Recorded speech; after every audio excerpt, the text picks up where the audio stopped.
जय माता दी। कैसे हो आप सभी? आशा करती हूँ अच्छे होंगे, स्वस्थ होंगे।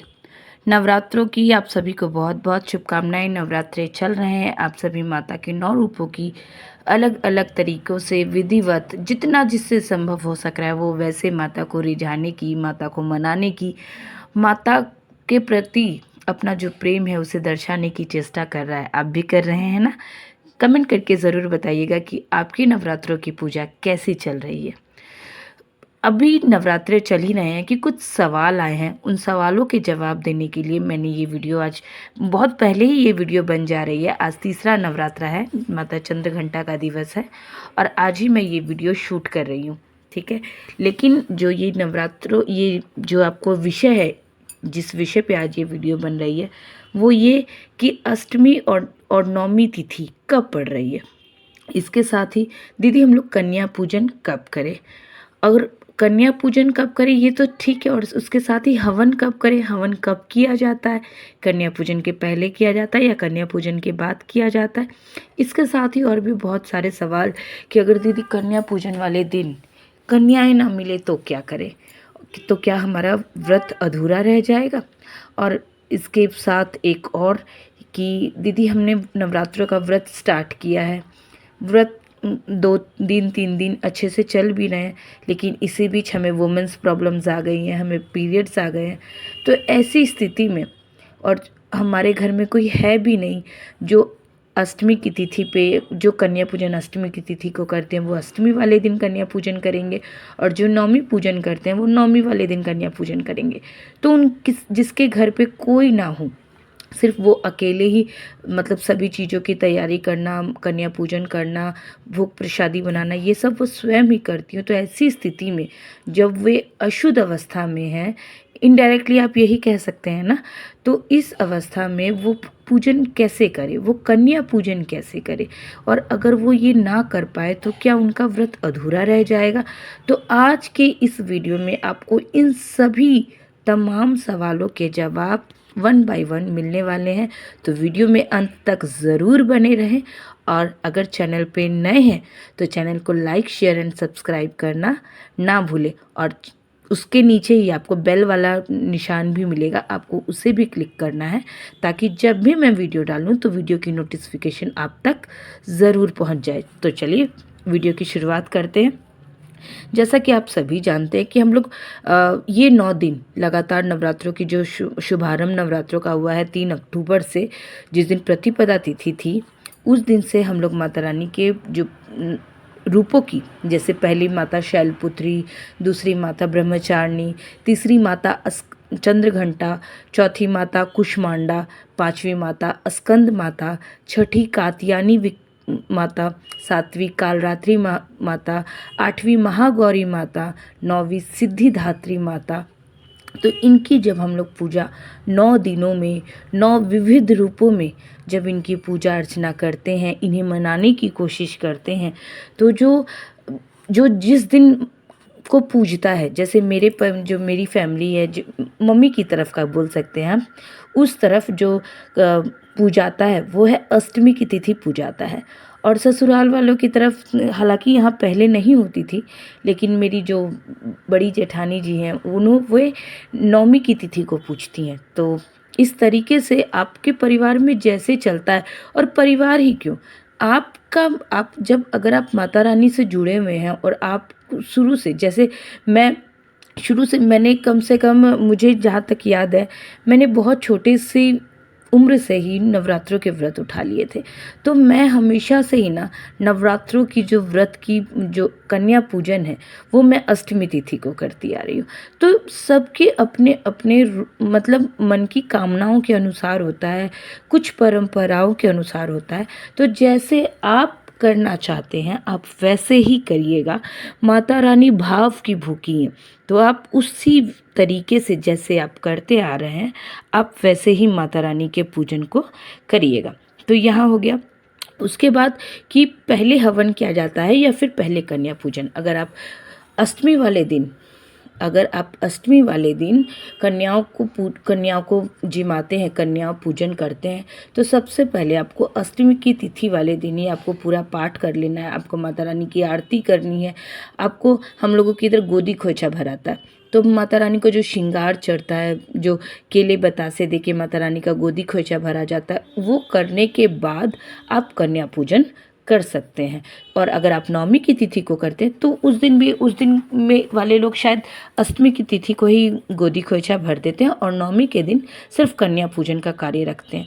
तो कुछ देखिए, हर बात सिर्फ कोई दूसरा जो कहे वही मानना हो, ऐसा नहीं होता। कुछ हमारी परंपराएं होती हैं, कुछ हम जो सालों से करते आ रहे हैं वो नियम होते हैं, तो हमें उन्हें भी लेकर चलना होता है। तो आशा करती हूँ ये एक बात क्लियर हो गई होगी।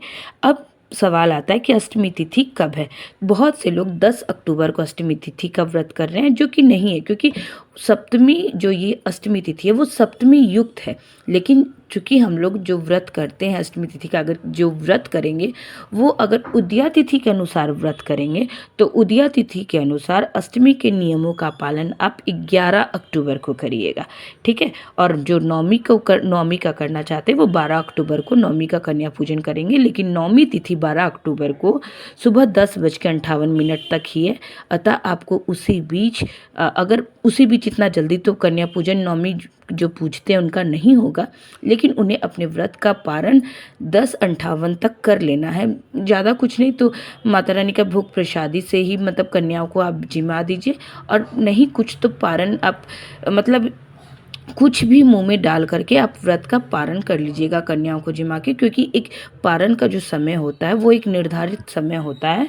तो उस अकॉर्डिंग आप पारण कर लें और उसके बाद जो भी आपके कार्य चलते आ रहे हैं वो आप करते रहें। अब आप कहेंगे कि दीदी कन्या पूजन हुआ ही नहीं नवमी का और हम पारण कर लें, तो मैं नमक खाने नहीं कह रही, मुँह में कुछ भी डाल लीजिए, माता रानी का नाम लीजिए, उन्हें बताइए कि माता रानी अभी तक तो कुछ हुआ नहीं, तो आप कुछ नहीं तो जल से ही, थोड़ा सा जल जो भगवान का चरणामृत होता है आप उसे ही मुंह में डाल लीजिए, जिससे आपका पारण का भाव रखिए और फिर आप कन्या पूजन करने के बाद ही आप व्रत को खोलिए। तो ये आप कार्य कर सकते हैं। इसके अलावा क्वेश्चन था कि अगर कन्याएं ना मिले दीदी तो क्या करें। तो देखिए, सबसे पहले आप एक प्लेट लीजिएगा, अच्छी प्लेट हो, बड़ी प्लेट हो, और माता रानी की जो पूजा की प्लेट हो वैसी हो। उसमें आपको 9 जगह पूड़ी रखनी है, जोड़े में पूड़ी रखनी है, ठीक है।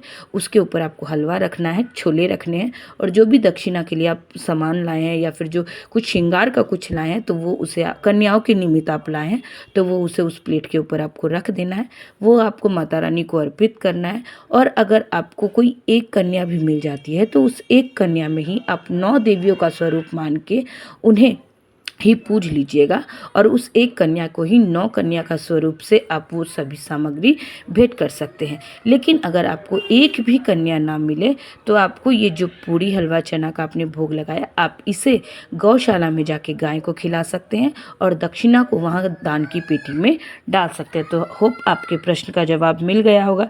इसके साथ ही हाँ, कन्या के साथ ही आप भैरव बाबा पूजना ना भूलें, अतः एक भैरव बाबा को भी पूजें। अगर नहीं मिलते तो फिर वही कि उनके नाम का भी निकालें और फिर गाय को खिला दें, ये कार्य करिएगा।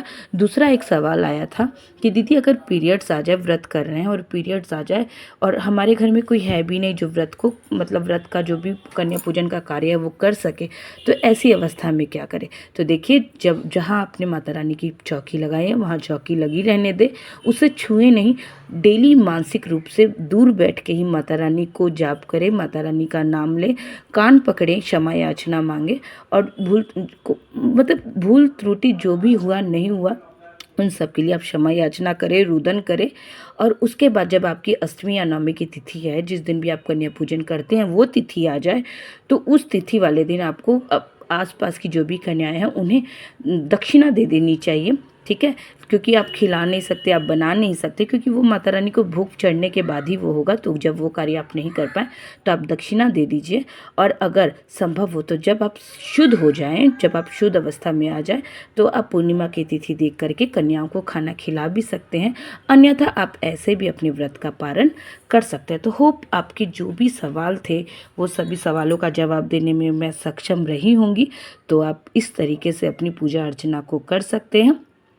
और इन शॉर्ट अगर कोई प्रश्न आपका रह गया हो तो आप मुझे मेरे व्हाट्सअप नंबर पे भी जुड़ सकते हैं। बहुत से लोगों का सवाल है कि दीदी आपका व्हाट्सअप नंबर नहीं मिलता, तो आप नोट कर लीजिए 6291102250।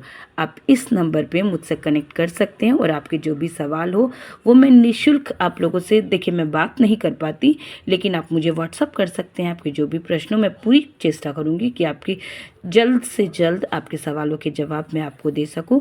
और अगर सवालों के तादाद ज़्यादा की संख्या में होते हैं तो मैं इसी तरीके से वीडियो बना के आप लोगों के सवालों के जवाब दे दिया करूँगी। तो होप आप लोगों को ये वीडियो पसंद आए, और वीडियो में अंत तक बने रहने के लिए बहुत बहुत धन्यवाद। अपना प्यार देने के लिए बहुत बहुत धन्यवाद। जिस तरीके से आप अपना प्यार मेरे शॉर्ट्स पे देते हैं, ठीक उसी तरीके से आप लोगों से निवेदन है कि आप अपना प्यार लॉन्ग वीडियोज़ में भी दीजिए, क्योंकि शॉर्ट्स से ज़्यादा इन्फॉर्मेटिव मुझे लगता है कि लॉन्ग वीडियोस होती है, क्योंकि आप डिटेल में किसी भी बात को जान पाते हैं, समझ पाते हैं।